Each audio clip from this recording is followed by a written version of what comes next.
ನಮಸ್ಕಾರಗಳು. ದಿನ 3. ಕರ್ನಾಟಕ ಸೌಹಾರ್ದ ಸಹಕಾರಿ ಅಧಿನಿಯಮ 1997. ಅಧ್ಯಾಯ 2. ನೋಂದಣಿ. ಕಲಂ 3. ರಿಜಿಸ್ಟ್ರಾರ್, ಅಡಿಷನಲ್ ರಿಜಿಸ್ಟ್ರಾರ್, ಜಂಟಿ ರಿಜಿಸ್ಟ್ರಾರ್, ಉಪ ರಿಜಿಸ್ಟ್ರಾರ್ ಮತ್ತು ಸಹಾಯಕ ರಿಜಿಸ್ಟ್ರಾರ್. ಕಲಂ 3(1). ಸರ್ಕಾರದ ಅಧಿಕಾರಿಯೊಬ್ಬನನ್ನು ರಾಜ್ಯದ ಸಹಕಾರಿಗಳ ರಿಜಿಸ್ಟ್ರಾರನನ್ನಾಗಿ ನೇಮಕ ಮಾಡಬಹುದು. ಕಲಂ 3(2). ಸರ್ಕಾರವು ರಿಜಿಸ್ಟ್ರಾರನ ಸಹಾಯಕ್ಕೆ ತಾನು ಸೂಕ್ತವೆಂದು ಭಾವಿಸಬಹುದಾದಷ್ಟು ಸಂಖ್ಯೆಯ ಸರ್ಕಾರದ ಅಧಿಕಾರಿಗಳನ್ನು ಸಹಕಾರಿಗಳ ಅಡಿಷನಲ್ ರಿಜಿಸ್ಟ್ರಾರ್, ಸಹಕಾರಿಗಳ ಜಂಟಿ ರಿಜಿಸ್ಟ್ರಾರ್, ಸಹಕಾರಿಗಳ ಉಪ ರಿಜಿಸ್ಟ್ರಾರ್ ಮತ್ತು ಸಹಕಾರಿಗಳ ಸಹಾಯಕ ರಿಜಿಸ್ಟ್ರಾರ್ಗಳನ್ನಾಗಿ ನೇಮಕ ಮಾಡಬಹುದು. ಕಲಂ 3(3). ಸರ್ಕಾರವು ಸಾಮಾನ್ಯ ಅಥವಾ ವಿಶೇಷ ಆದೇಶದ ಮೂಲಕ ಈ ಅಧಿನಿಯಮದ ಅಡಿ ರಿಜಿಸ್ಟ್ರಾರನ ಎಲ್ಲ ಅಥವಾ ಯಾವುದೇ ಅಧಿಕಾರಗಳನ್ನು ಸಹಕಾರಿಗಳ ಅಡಿಷನಲ್ ರಿಜಿಸ್ಟ್ರಾರ್, ಸಹಕಾರಿಗಳ ಜಂಟಿ ರಿಜಿಸ್ಟ್ರಾರ್, ಸಹಕಾರಿಗಳ ಉಪ ರಿಜಿಸ್ಟ್ರಾರ್ ಅಥವಾ ಸಹಕಾರಿಗಳ ಸಹಾಯಕ ರಿಜಿಸ್ಟ್ರಾರನಿಗೆ ಪ್ರದತ್ತಗೊಳಿಸಬಹುದು. ಕಲಂ 4. ನೋಂದಣಿ ಮಾಡಬಹುದಾದ ಸಹಕಾರಿಗಳು. ಕಲಂ 4(1).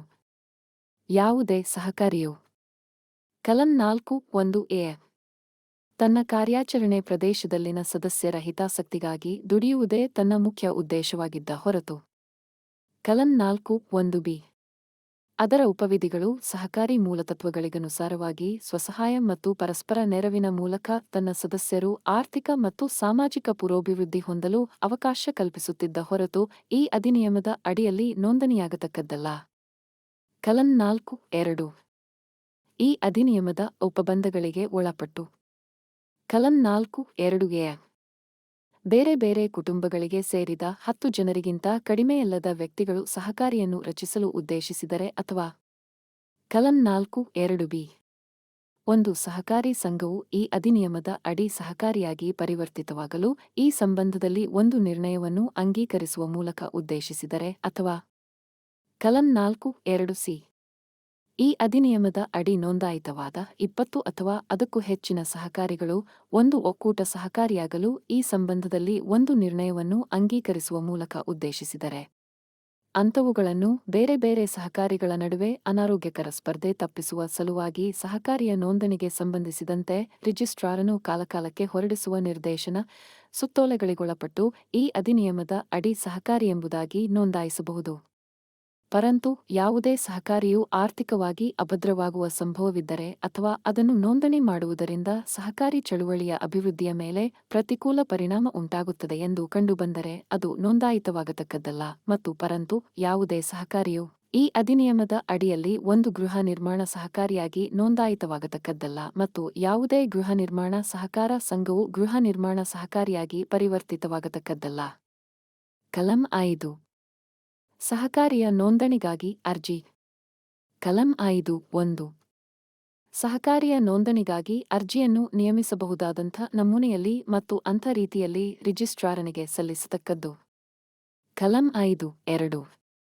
ಅಂಥ ಪ್ರತಿಯೊಂದು ಅರ್ಜಿಯೊಂದಿಗೆ ಕಲಂ 5(2)(a) ಸಹಕಾರಿಯ ಪ್ರವರ್ತಕರು ಅಥವಾ ಒಕ್ಕೂಟ ಸಹಕಾರಿಯನ್ನು ರಚಿಸಲು ಬಯಸುವ ಸಹಕಾರಿಗಳ ಪ್ರತಿನಿಧಿಗಳು ಅಥವಾ ಈ ಅಧಿನಿಯಮದ ಅಡಿಯಲ್ಲಿ ಸಹಕಾರಿಯಾಗಿ ಪರಿವರ್ತಿತವಾಗಲು ಉದ್ದೇಶಿಸುವ ಸಹಕಾರಿ ಸಂಘದ ಸಾಮಾನ್ಯ ನಿಕಾಯವು ಅಂಗೀಕರಿಸಿದಂತೆ ಅಂಥ ಪ್ರಸ್ತಾವಿತ ಸಹಕಾರಿಯ ಉಪವಿಧಿಗಳ ಮೂಲ ಪ್ರತಿ ಹಾಗೂ ಅದರ 5 ಪ್ರತಿಗಳು.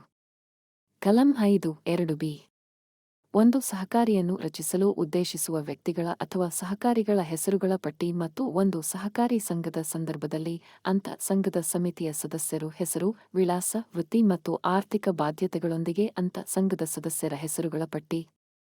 ಕಲಂ 5(2)(c) ಉಪವಿಧಿಯನ್ನು ಅಂಗೀಕರಿಸಲಾದ ಸಭೆಯಲ್ಲಿ ಹಾಜರಿದ್ದ ವ್ಯಕ್ತಿಗಳ ಅಥವಾ ಪ್ರವರ್ತಕರ ಅಥವಾ ಹಾಜರಿದ್ದ ಪ್ರತಿನಿಧಿಗಳ ಪೈಕಿ ಕೊನೆಯ ಪಕ್ಷ ಬಹುಸಂಖ್ಯೆಯ ವ್ಯಕ್ತಿಗಳು ಅಥವಾ ಪ್ರವರ್ತಕರು ಅಥವಾ ಪ್ರತಿನಿಧಿಗಳು ವಿದ್ಯುಕ್ತವಾಗಿ ಸಹಿ ಮಾಡಿರುವ ಸಭಾ ನಡವಳಿಕೆಗಳ ಒಂದು ಯಥಾಪ್ರತಿ ಅಥವಾ ಒಂದು ಸಹಕಾರ ಸಂಘದ ಸಂದರ್ಭದಲ್ಲಿ ಸಾಮಾನ್ಯ ಸಭೆಯ ನಿರ್ಣಯದ ಹಾಗೂ ನಡವಳಿಕೆಗಳ ಒಂದು ಯಥಾಪ್ರತಿ.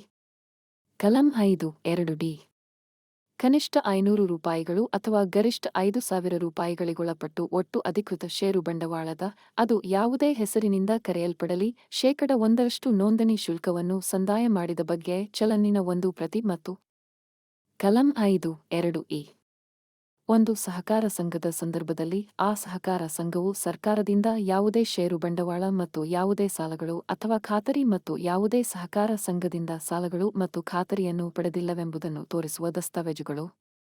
ಇವುಗಳು ಇರತಕ್ಕದ್ದು. ತರಬೇತಿ ವಿಷಯಕ್ಕೆ ವಿರಾಮ. ನಾಳೆ ಅಧ್ಯಾಯ 2 ನೋಂದಣಿ. ಕಲಂ 5 ಸಹಕಾರಿಯ ನೋಂದಣಿಗಾಗಿ ಅರ್ಜಿ ಮುಂದುವರಿಯಲಿದೆ. ವಿಕಾಸ ಸೌಹಾರ್ದ ಕೋಆಪರೇಟಿವ್ ಬ್ಯಾಂಕ್ ಲಿಮಿಟೆಡ್ ಹಾಗೂ ವಿಕಾಸ ಶಿಕ್ಷಣ ಸೌಹಾರ್ದ ಸಹಕಾರಿ ನಿಯಮಿತ ಹೊಸಪೇಟೆ ಇವರ ನೇತೃತ್ವದಲ್ಲಿ ತರಬೇತಿ ಸರಣಿಗಳು.